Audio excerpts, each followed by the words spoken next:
আসসালামু আলাইকুম। শিমুল Memorial নর্সাপ school and কলেজে সকল শিক্ষার্থীকে স্বাগত। আমি জেসমিন আহমেদ খুশি দ্বিতীয় শ্রেণীর গণিত ক্লাসে আপনাদেরকে শুভেচ্ছা জানাচ্ছি। কেমন আছেন সবাই? আশা করছি অনেক ভালো আছেন। আজকের পাঠে আমাদের প্রথম যে বিষয়টি আলোচনা করব সেটি হচ্ছে ফাঁকা ঘর পূরণ করুন। ফাঁকা ঘর পূরণের প্রথমেই যেটা আছে সেটা হচ্ছে 46 যোগ 39 সমান ফাঁকা ঘর। 3 নম্বর ঘরে ফাঁকা ঘর।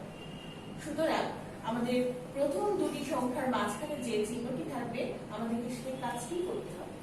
আসুন আমরা সেই কাজটা করি। 46 আর 39 যোগ করলে কত হয়? 46 আর 39 এর এককের ঘরে একটাতে 6 আছে আর একটাতে 9 আছে। 6 আর 9, 6 এর পর থেকে 9 ঘর পর্যন্ত গুণলে গুণে আসি 7, 8, 9, 10, 11, 12, 13, 14, 15। যোগফল 15 পাচ্ছি। 15 দুটো সংখ্যায় কিন্তু বসবে না, দুটো অঙ্কই বসবে না। 5 বসবে, এক হাতে থাকবে। এরপরে 4 আর 3 যোগ করলে হয় 7, হাতে 1 যোগ করলে হয় 8। যোগফল পেলাম 85। ফাঁকা ঘরে লিখে দিই 85। এবার খ নম্বরে আছে 8 10 2 83 বিয়োগ 4 10 7 47 সমান ফাঁকা ঘর। বিয়োগের ক্ষেত্রে আমরা সূত্র শিখেছিলাম বিয়োজন বিয়োগ বিয়োজক সমান বিয়োগফল। বিয়োগফল যদি দেওয়া না থাকে, যে চিহ্ন দেওয়া থাকে সেই কাজই করতে হয়। সুতরাং বিয়োজন থেকে বিয়োজক বাদ দিব। 8 থেকে 83 বিয়োগ 47। 83 এককের ঘরে আছে 3, যেটা ছোট। 47 এককের ঘরে আছে 7, বড়। 3 কে আমরা 13 ধরে 7 13 থেকে বাদ দিতে হবে। 7 এর পর থেকে গুনি 13 পর্যন্ত। 8 9 10 11 12 13। কত পাওয়া গেল? 6। এখানে আমরা 6 বসালাম। এই যে 13 ধরেছি, 3 কে 13 ধরেছি, 10 যোগ করেছি, সেটা ধার নিয়েছি এইখানে 4 থেকে। 4 এর কাছে 1 ফেরত দিয়ে দেন, 5 হলো। 8 থেকে 5 বিয়োগ করলে হয় 3। বিয়োগফল পেলাম 36। আচ্ছা, এবার গ নম্বরে বলছে প্রথম ঘর ফাঁকা ঘর বিয়োগ 25 সমান 67, অর্থাৎ বিয়োজন নাই। বিয়োজন বিয়োগ বিয়োজ্য সমান বিয়োগফল। বিয়োজন যদি না থাকে সূত্র জানি বিয়োজন সমান বিয়োজ্য যোগ বিয়োগফল। তার মানে আমাদের প্রথম ঘর ফাঁকা ঘর থাকলে যে চিহ্ন থাকবে তার উল্টা কাজটা করতে হবে। বিয়োগ থাকলে যোগ করব। এখানে বিয়োগ আছে, আমরা যোগ করব। 67 সাথে 25 যোগ করব। 67 যোগ 25। 7 আর 5 যোগ করলে হয়, আমরা মুখে মুখে করতে পারি 12। তারপরেও আমরা পরে করে দেখি 8 9 10 11 12। 7 আর 5 যোগ করলে 12 হয়। 12 2 বসলো, হাতে থাকলো 1। 6 আর 2 যোগ করলে 8 হয়। 8 আর 1 9। 67 যোগ 25 সমান 92। কি বাবুরা, বুঝতে পারছো কিছু? আশা করছি বুঝতে পারছো। আসো, ঘ নম্বরে কি দেয়া আছে? ঘ নম্বরে দেয়া আছে ফাঁকা ঘর যোগ 54 সমান 89। ফাঁকা ঘর যোগ 54 সমান 89। প্রথম ঘর ফাঁকা ঘর, মাঝখানে যোগ চিহ্ন আছে। তার মানে কি, আমরা কি বলেছিলাম কিছুক্ষণ আগে? ফাঁকা ঘরের পরে যে চিহ্ন থাকবে তার বিপরীত কাজটা করতে হবে। আমরা জানি যোগের বিপরীত প্রক্রিয়া বিয়োগ। 89 থেকে 54 বাদ দিতে হবে। তাহলে যেহেতু 89 বড়, 54 ছোট, 89 থেকে 54 বাদ দিতে হবে। আমরা বাদ দিই। 89 বিয়োগ 54। 9 থেকে 4 বাদ দিলে খুবই সহজ। 5, 4 এর পর থেকে 9 ঘর গোনো, 5 6 7 8 9 5 পেলাম। প্রশ্ন 5 8 থেকে 5 বাদ দিলে কত হয়? 5 এর পর থেকে 8 পর্যন্ত বলো। 6 7 8 9 কত পেলাম? 8 পর্যন্ত গেলে 3 হয়। আমি 9 পর্যন্ত বলেছি, কেউ কিছু বলনি। আচ্ছা, এবার এরপরে আছে হচ্ছে 2 নাম্বার। 2 নাম্বারে আছে নিচের সংখ্যাগুলো বানান করে লিখো।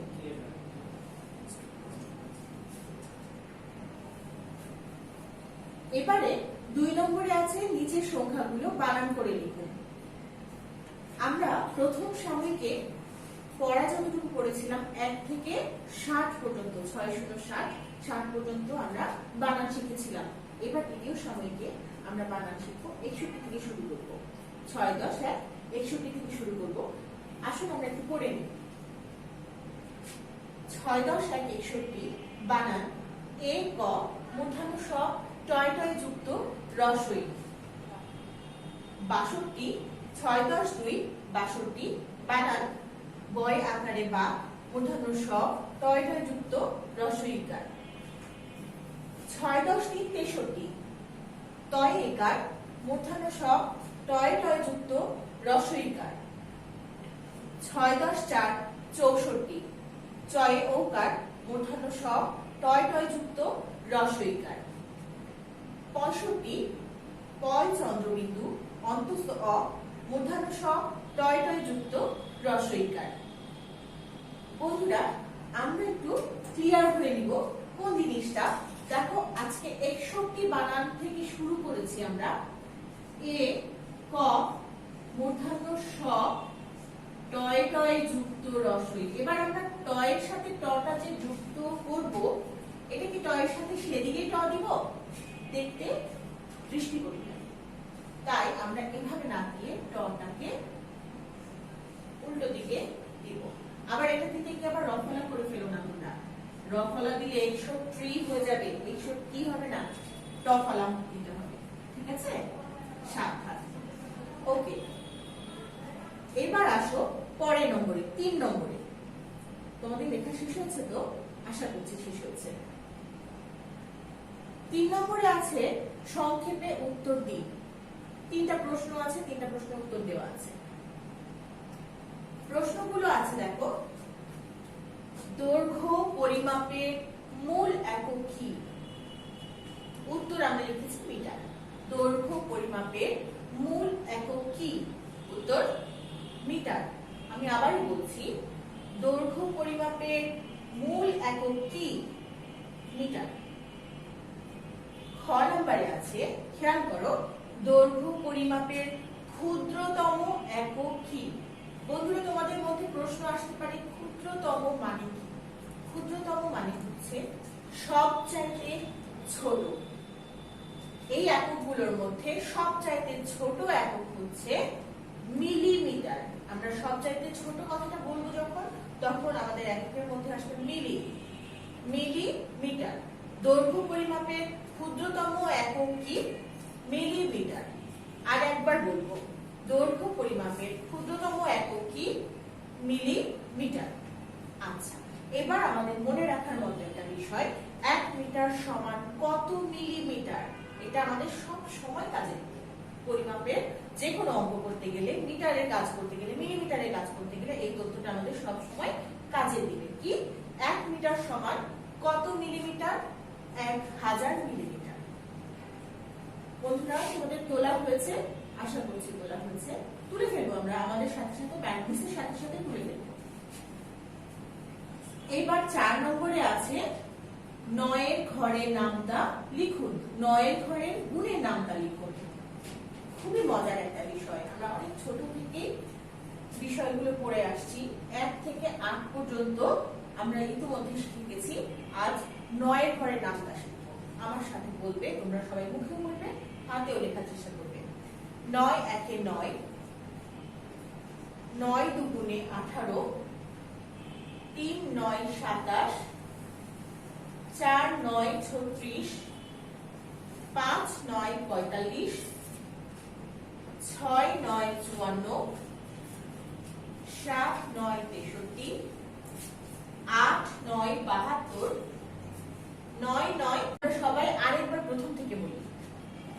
9 একে 9, 9 2 18, 9 3 27, 9 4 36, 9 5 45, 9 6 54, 9 7 63, 9 8 72, 9 9 81, 9 10 90।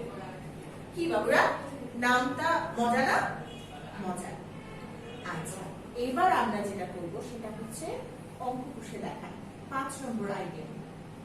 অঙ্ক কষে দেখানোর একটা খুব গুরুত্বপূর্ণ আইটেম, এই জন্যই বলবো এটা খুব মনোযোগ দিয়ে প্রশ্নটা বারবার করতে হয়।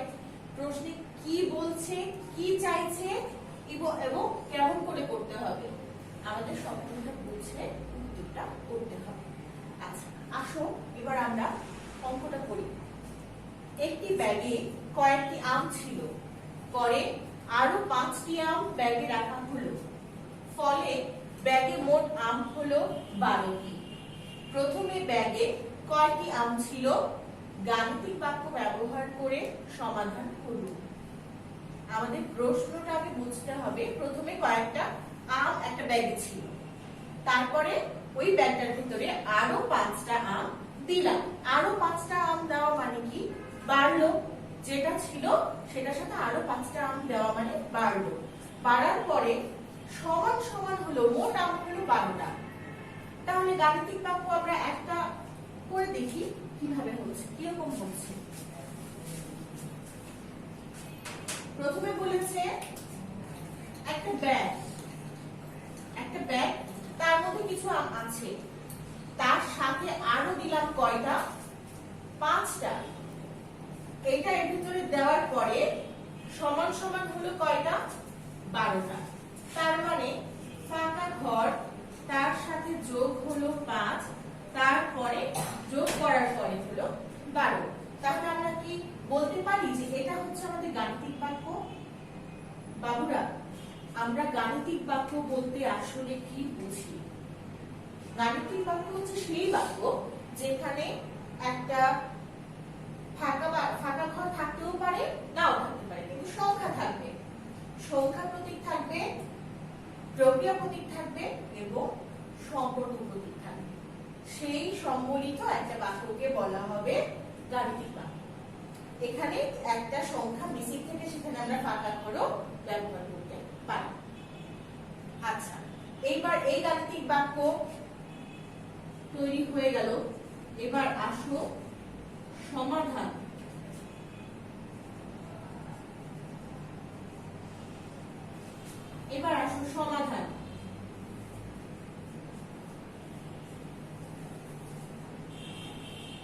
সমাধান করতে গেলে আমরা দেখো প্রথমেই আমরা কিন্তু আজকে শিখেছিলাম ফাঁকা ঘর পূরণ করব, তাই না? এবার দেখো এটাও কিন্তু একটা অঙ্কের মতো, ফাঁকা ঘর পূরণ করার মতোই অঙ্ক। প্রথম ঘর ফাঁকা ঘর, যোগ চিহ্ন দেওয়া আছে, সংখ্যা দেওয়া আছে, সমান সমান দিয়ে একটা যোগফল দেওয়া আছে। তার মানে কি, ফাঁকা ঘরের পরে যোগ চিহ্ন দিলে কাজ হবে উল্টা, বিয়োগ হবে। 12 থেকে 5 বাদ দিলে আমরা সঠিক উত্তরটি পাবো। আচ্ছা লিখি, 12 হচ্ছে মোট আম। মোট আম 12টি, আর আরো দেওয়া হলো কয়টি?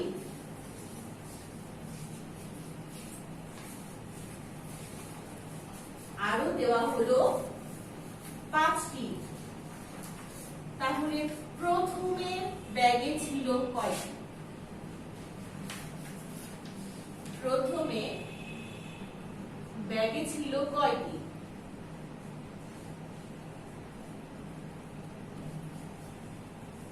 আমাদের কাজ করতে হবে বিয়োগ। 12 হতে 5 বিয়োগ করতে হবে। 5 এর পর থেকে 12 পর্যন্ত কোন 6 7 8 9 10 11 12 কত মিলে? 7। এবার দেখো আমরা গাণিতিক বাক্য তৈরি করেছি, সমাধানটা করেছি। দেখো তো মিস আগেই স্লাইডে করেছে, দেখো তো করেছে কিনা, মিলিয়ে নাও। গাণিতিক বাক্য ফাঁকা ঘর যোগ 5 সমান 12। এটা হচ্ছে আমাদের গাণিতিক বাক্য। এরপরে আছে মোট আম 12টি, পরে আম রাখলো 5টি। তাহলে 12 থেকে 5 বাদ দিলে প্রথমে আম কয়টি ছিল সেটা পাওয়া যাবে। আমাদের আম পেয়েছি আমরা 7টি। উত্তর 7টি। বন্ধুরা, কেমন লাগলো ক্লাস? আজকে আমাদের পাঠে এই পর্যন্তই পড়া ছিল। আগামীকালকে আমরা আজকের পড়ার উপরে ভিত্তি করে টপ টেস্ট দিব, ফিডব্যাক। এই ফিডব্যাক দেওয়ার জন্য কি করতে হবে? আমাদের আজকের যে ক্লাসটা প্রথম থেকে শেষ পর্যন্ত মনোযোগ দিয়ে বারবার বাসায় চর্চা করতে হবে। আর আশা করছি তোমাদের কাছে ইতিমধ্যে তোমাদের ফিডব্যাকের শীট পৌঁছে গেছে। সেই শীট এই পড়াটা চর্চা করে কমপ্লিট করে ফেলবে বাসায়। তোমরা সবাই ভালো থাকো, সুস্থ থাকো, নিরাপদে থাকো।